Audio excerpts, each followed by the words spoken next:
JJM মানে জলজীবন mission নহয়, JJM মানে জয়ন্তৰ চেপত মানি। জলজীবন মিছনৰ অধীনত ঘৰে ঘৰে চাৰিওফালে নল হ'ল, কিন্তু জল নহ'ল। জলজীবন মিছন ৰূপায়ণত ৰাজ্যত সংঘটিত হৈছে ব্যাপক অনিয়ম বিসংগতি। JJMৰ অধীনৰ মুকলি হোৱাৰ 40% পুঁজি কাৰ পকেটত সোমাল। JJM আঁচনিৰ নামত কোনে 8ৰ পৰা 15% কমিশ্যন লাভ কৰিছে। হাজাৰ হাজাৰ কোটি টকাৰ দুৰ্নীতি সংঘটিত হৈছে জলজীবন মিছনত। মুখ্যমন্ত্ৰী হিমন্ত বিশ্ব শৰ্মাৰ যদি সাহস আছে, তেন্তে এই কেলেংকাৰীৰ তদন্ত CBI দিয়ক। বিভাগসমূহৰ পৰা ৰাহি পুঁজি ঘূৰাই বিচাৰি হিমন্ত বিশ্ব শৰ্মাই নিজৰ দক্ষতাহীনতা দেখুৱাই দিছে। মুখ্যমন্ত্ৰী হিমন্ত বিশ্ব শৰ্মাৰ বিৰুদ্ধে আক্ৰমণাত্মক ৰূপত প্ৰদেশ কংগ্ৰেছৰ সভাপতি ভূপেন বৰা। আমন্ত্ৰণ জনাবলগীয়া হ'ল, কাৰণ 11 বজাত মোৰ নগাঁও জিলাৰ চামগুৰিত এখন সাংগঠনিক সভা আছে। যোৱা 3 অক্টোবৰ তাৰিখে অসম চৰকাৰৰ পাব্লিক হেল্থ ইঞ্জিনিয়াৰিং বিভাগৰ সচিব কৈলাশ কাৰ্তিক ডাঙৰীয়াই পাব্লিক হেল্থ ইঞ্জিনিয়াৰিঙৰ মুখ্য অভিযন্তা গৰাকীলৈ এখন পত্ৰ প্ৰেৰণ কৰিছে। অসমত যি JJM আঁচনিৰ ৰূপায়ণ কাম চলি আছে কেন্দ্ৰীয় চৰকাৰৰ ফ্লেগশ্বিপ প্ৰগ্ৰেমৰ অধীনত, কিন্তু 2021-22 চনতে সেই আঁচনিখন অসমত আৰম্ভ হৈছিল আৰু অসমত যি 63,65,000টা পৰিয়াল আছে, মোদী ডাঙৰীয়া এটা শ্লোগান আছিল যে ঘৰ ঘৰ মে জল। এতিয়া অসমত সেই আঁচনিখনৰ বৰ্তমান যিটো অৱস্থা, এতিয়া লাহেকে অসমৰ ৰাইজে ক'ব যে চাৰিওফালে নলেই নল, কিন্তু ক'তো নাই জল। ইয়াত মাত্ৰ মই দুটামান শব্দ আপোনালোকক শুনাই দিছো। Indicating potential lapses in both the project management and quality assurance.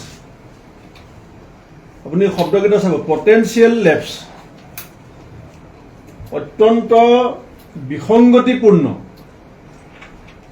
ভাৱে এই প্ৰজেক্টবিলাক ৰূপায়ণ কৰা হৈছে বুলি আমি কংগ্ৰেছ দলে কোৱা নাই। অসম চৰকাৰৰ পাব্লিক হেল্থ ইঞ্জিনিয়াৰিঙৰ সচিবে কৈছে, আৰু তাৰ মানদণ্ড সম্পৰ্কত ব্যাপকভাৱে বিসংগতি হোৱা বুলি পেলাই পত্ৰখনত উল্লেখ কৰা হৈছে। তাৰ পাছত কৈছে, poor oversight by the third party inspection agencies. যিসকলক ইনস্পেকশ্যনৰ দায়িত্ব দিয়া হৈছিল, এইটো কিমান সাংঘাতিক কথা আপোনালোকে চাব। যাক এই প্ৰজেক্টটো প্ৰপাৰলি ইমপ্লিমেণ্টেশ্যন হৈছে নে নাই, যাক ইনস্পেকশ্যনৰ দায়িত্ব দিয়া হৈছিলে, তেওঁলোকেও এই যে পটেঞ্চিয়েল লেপছ আছে এইটো অভাৰলুক কৰিছে বুলি কৈছে। অৰ্থাৎ সেইবিলাক গুৰুত্ব দিয়া নাছিলে, বিল আদায় কৰি দিয়াত তেওঁলোকে ৰিপৰ্ট ছাবমিট কৰিছিলে। তাৰ পাছত কৈছে, মই আপোনালোকৰ আগতে চিঠিখন পঢ়ি দিছো। চিঠিখন গোটেইখন মই নপঢ়ো, 2 পৃষ্ঠা চিঠি, মাত্ৰ মই 4টা লাইন পঢ়ি দিছো, ইয়াৰ তাৎপৰ্য যাতে অসমৰ ৰাইজে উপলব্ধি কৰিব পাৰে। The reasons for deviation from the project plans, অৰ্থাৎ যিটো DPR প্ৰস্তুত কৰা হৈছিলে, যিটো DPR গভৰ্ণমেণ্টে চেংচন কৰিছিলে, তাৰ পৰা কণ্ট্ৰেক্টৰে বা কোনোবা বিজেপি মন্ত্ৰী পালি নেতাই প্ৰজেক্টটোৰ কাঠামোটো পৰিৱৰ্তন কৰিছে বুলি কৈছে। ডেভিয়েশ্যন অফ দ্য, এইটো চাব কিন্তু কথাবিলাক। তাৰপিছত কৈছে, assessing the quality and quantity of work delivered. Quality আৰু কোৱান্টিটিৰ এতিয়া কিছুমান প্ৰজেক্ট 60% হৈ গ'ল, ক'ৰবাত 100%ও হৈছে প্ৰজেক্ট কমপ্লিট। এতিয়া চৰকাৰে কৈছে নহয়, ইয়াত ডেভিয়েশ্যন হৈছে, ইয়াত কোৱালিটি আৰু কোৱান্টিটিত কম্প্ৰমাইজ কৰা হৈছে, আৰু ইয়াত প্ৰজেক্ট মেনেজমেণ্ট আৰু কোৱালিটি এছুৰেঞ্চত পটেঞ্চিয়েল লেপছ হৈছে। আৰু সেইকাৰণে কি ক'লে, যে পৰৱৰ্তী নিৰ্দেশ নিদিয়া পৰ্যন্ত সকলো কাম কাজ বন্ধ কৰি দিয়া হৈছে। এতিয়া গাঁৱে গাঁৱে এইটো ওলাইছে। আগতে আছিলে JJM মানে কি, জল জীৱন মিছন। এতিয়া মানুহে কৈ আছে গাঁৱত জয়ন্তৰ জেপত মণি, JJM মানে। মই বুজি পোৱা নাছিলো যে জয়ন্তৰ জেপত মণি মানে কি। বহুত ঠিকাদাৰে মোক আহি লগ কৰিছিলে যে আমি বিল পোৱা নাই। তেতিয়া মই তেওঁলোকৰ পৰা যেতিয়া কথাবিলাক বুজিবলৈ চেষ্টা কৰিলোঁ যে চৰকাৰে যে এনেকৈ এখন চিঠি দিবলগীয়া হৈছে, আপোনালোকে ক'ত ভুল কৰিছে, আপোনালোকে কেলৈ ভুল কৰিছে, কি কাৰণে চৰকাৰে কাম বন্ধ কৰিবলগীয়া হৈছে। তেতিয়া ঠিকাদাৰে কৈছে যে আমাৰ কোনো উপায় নাই, কামটো লোৱাৰ আগত 8%ৰ পৰা 15%লৈকে আমি কমিশ্যন দিবলগীয়া হৈছে। কামটো লোৱাৰ আগত 8%ৰ পৰা 15% কমিশ্যন, অৰ্থাৎ 2 কোটি টকা যদি আপুনি কাম লয়, চব কামতে দিব লাগে। এফালে 15%, এফালে 5%, কামটো ধৰক 2 কোটি, তাৰমানে 40 লাখ টকা এটা তেওঁ আগতীয়াকৈ দি দিলে। এতিয়া যিবিলাক মানুহে কামটো আবণ্টন কৰাৰ কৰ্তৃত্ব আছিলে, সেইটো আমাৰ অসমীয়া ভাষাত এটা কথা আছে যে খাই কাৰ খলা ডালত উঠিল, কাঠি চেলেকাৰ মৰণ মিল। কাৰণ তেওঁলোকেতো 15%, 8% খাই ল'লে। এতিয়া ঠিকাদাৰে সেই 8%ৰ পৰা 15% পইচাখিনিক এডজাষ্ট কৰিবলৈ যাওঁতে কোৱালিটি, কোৱান্টিটি চবতে কম্প্ৰমাইজ হ'ল। আৰু চৰকাৰে নিজেই কৈছে যে ইনস্পেকশ্যন পাৰ্টিটোও কম্প্ৰমাইজ কৰিলে। গতিকে এতিয়া ঘৰ ঘৰমে যি জলৰ কথা আছিলে, এতিয়া এইটো ইলেকশ্যনৰ সময়ত আপোনালোকক মই দেখাই দিম, তথ্যভিত্তিক দেখাই দিম, ঘৰ ঘৰমে নল থাকিব, নল থাকিব, নলৰো কোৱালিটি কথা আহিছে। সেইকাৰণে আমি অসম প্ৰদেশ কংগ্ৰেছ কমিটিয়ে মই মুখ্যমন্ত্ৰী ডাঙৰীয়াক আহ্বান জনাইছো যে 8%ৰ পৰা 15% টকা খাই পেলাই JJMৰ আঁচনিখন ধ্বংস কৰাৰ যিটো ষড়যন্ত্ৰ, তাত যদি আপুনি জড়িত নাই, এই টকাৰ অংশ যদি মুখ্যমন্ত্ৰী ডাঙৰীয়াৰ হাতত লগা নাই, মই আপোনাক এই গোটেই হাজাৰ হাজাৰ কোটি টকাৰ এই কামটোত CBI এনকুৱাৰী দিবৰ কাৰণে দাবী জনাইছো।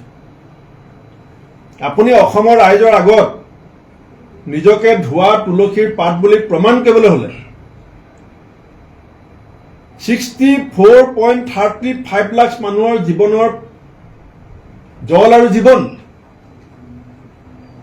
আঁচনিখন অত্যন্ত ভাল আঁচনি বুলি আমি কম, অত্যন্ত অসমৰ কাৰণে প্ৰয়োজনীয় আছিল। কাৰণ 60% বেমাৰেই পানীৰ কাৰণে হয়, বিশুদ্ধ খোৱা পানীৰ অভাৱতে 60% বেমাৰ হয়।